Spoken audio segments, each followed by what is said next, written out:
Captain Wolfram's casual A to Z of fencing, sort of, which is I. I is for intent, or intention, as in first and second intent. And one of the things we're going to be doing this time is, this is really one that crosses over to heavy as well. In fact, it crosses over to any martial art.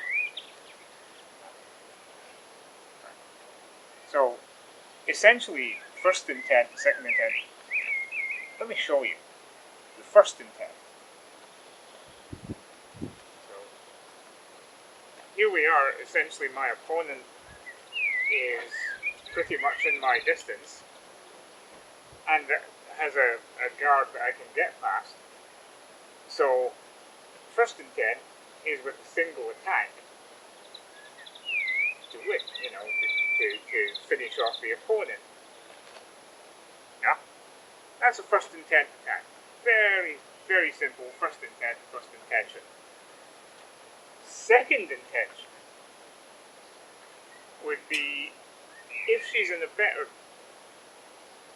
position, or she's further away, I need to make her do something in order for me to then complete the objective and stab her or whatever.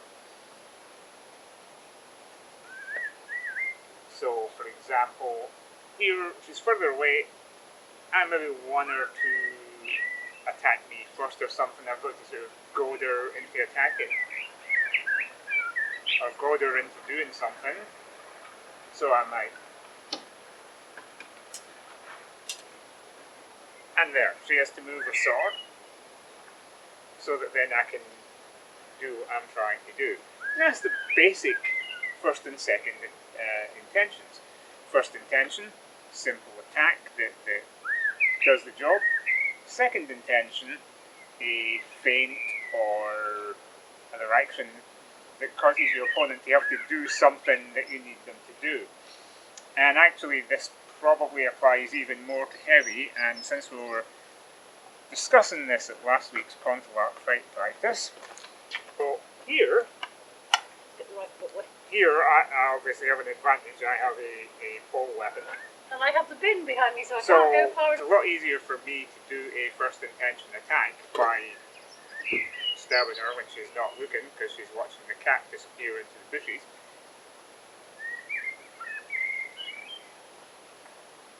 Like that. On the other hand, she can't make a first intention attack with me. I just have too much range. So she has to have a second intention strategy of some kind. What would you like it to be? Whatever you like. The point being, you have to do something else. You can't just walk in and stab me or whack me. You have to do something else to get me to move, so that you can then complete your attack. In a lot of ways, that's basically it for first and second intentions. But what it means is that when it comes to doing your second intention attacks, you really want to think about what strategy you're going to have. Take note when you go onto the field. Are you going to need a second intention attack?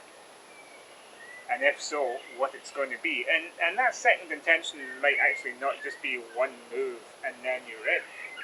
It might be a whole sequence that you have to maneuver the other person into. For example, again,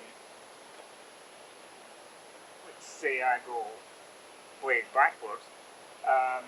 Again, she can't first intention attack, so she needs a second intention, so she has to get me to do something.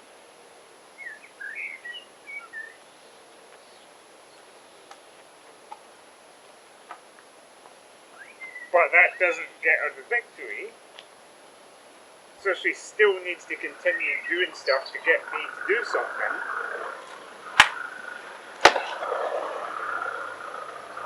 And I think we went out of shot there, but unfortunately that did not end well for Leslie. But the important thing is, her second intention extended to several different moves.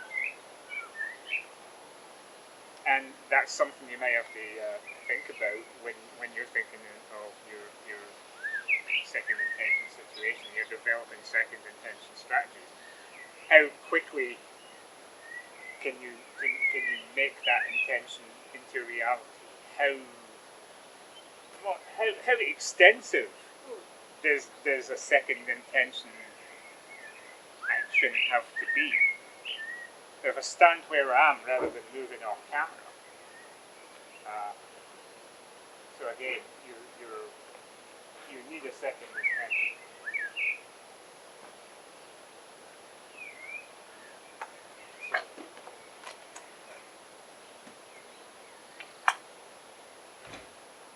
There we go. So that was like what? 4 shots, maybe 5, or 4 moves, and maybe 5 to get me into a position where she can get the kill shot. So second intention doesn't just mean your first +1. It can mean a whole strategy. So that's basically it, I think, for introducing, if you're new again, new to the concept of these things, if you're new to fencing or heavy or whatever, and you hear these terms like first intention and second intention, that basically is what it means. It's not that complicated, although one could get more complicated into the philosophical history of how the terms were invented and stuff like that. In the history of philosophy and logic, you've got all sorts of issues of intentions being to do with how the mind recognises stuff and things like that. And the first intention is a concept, and the second intention is a concept of a concept. For example, is it William of Ockham? Yeah, comes up with this thing. He said, his first intention is imagine a man, and imagining that man getting closer, and when he gets closer he sees it's Socrates, so his second intention is Socrates. In fencing it's the other way around, or in martial arts it's the other way around. It's the more specific thing is actually the first intention. So, for example, first intention, I want to stab my opponent in the face. But the second intention, the concept of the concept is, I have an opponent who I have to overcome. And so then, once you've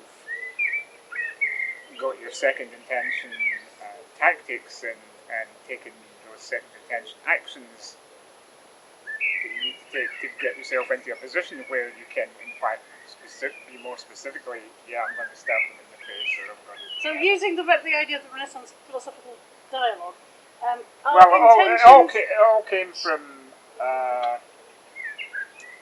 can intentions be infinite? An intention breeds an intention, breeds an intention, breeds an intention. Yeah. Okay. And then there's different definitions of intention, and spelt differently in the history of logic as well. It's spelt with INT. So I play one more, and then my intention is to go and listen to Antonio's probably is a dialogue, knowing Antonio. Antonio's talk on heresy. Yeah. Intent away. Intent away. My intent is to use a different guard. So let's see what happens. Okay. We're not armoured, so this will be sort of slow and stagey.